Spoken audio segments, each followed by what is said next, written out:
Faculties ఉన్న దానిలో అంటే అన్ని కాలేజీలో ఉండరు కదా sir.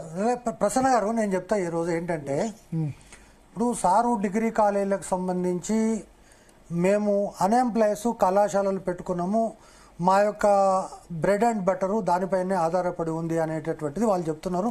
We are very sympathetic towards them. అయినప్పటికీ కూడా తెలంగాణ రాష్ట్రం వచ్చిన తర్వాత 10 సంవత్సరాల కాలంలో దాదాపు 200-300 డిగ్రీ కళాశాలలు ఈ రాష్ట్రంలో మూతపడ్డాయి. జూనియర్ కళాశాలల పరిస్థితి చూస్తే 2500 జూనియర్ కాలేజ్ ఉంటే సుమారు 1000 జూనియర్ కళాశాలలు మూతపడ్డాయి.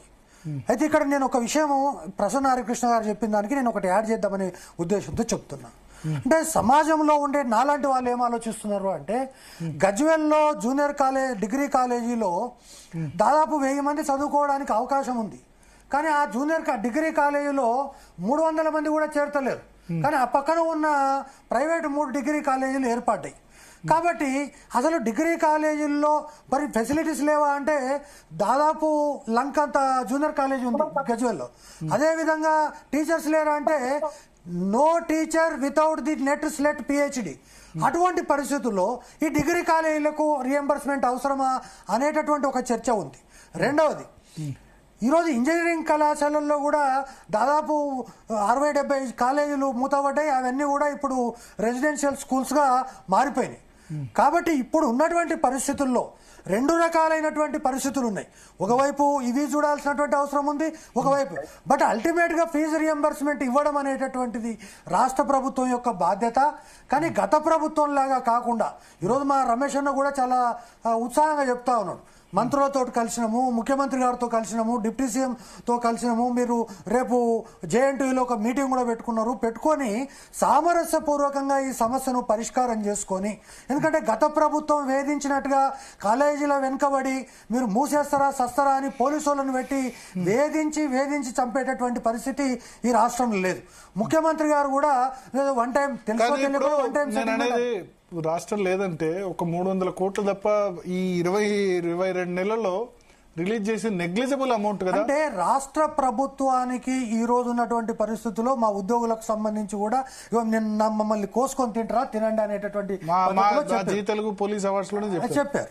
చెప్పిన తర్వాత మళ్ళీ మేము మాట్లాడిన తర్వాత సరే ఏదో కొంతవరకు ఆయన, కానీ ఈ రోజు ఉన్నటువంటి పరిస్థితి ఏంటంటే మనకు అపోజిషన్ లో ఉన్నప్పుడు గ్రౌండ్ రియాలిటీస్ తెలివై, కానీ పొజిషన్లోకి వచ్చిన తర్వాత ఈ రోజు ఉన్నటువంటి పరిస్థితి కనుక చూస్తే అనేక పథకాలు, ఇప్పుడు మీరు స్టార్టింగ్ లో ఏదో మీడియాలో ఉన్నారు కాబట్టి ధైర్యం చేసి ఈ పథకం వేస్ట్ ఆ పథకం వేస్ట్ చెప్పారు.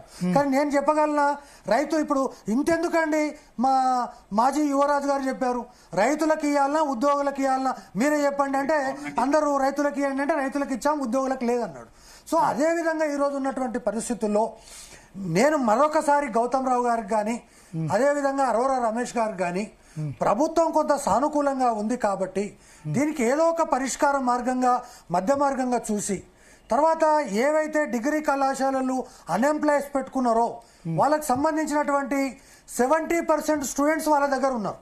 కానీ 30% ఆఫ్ ఈ 10,000 కోట్లలో 3,000 కోట్లు ఇస్తే డిగ్రీ జూనియర్ హై స్కూల్స్ అన్ని క్లోజ్ అయిపోతాయి.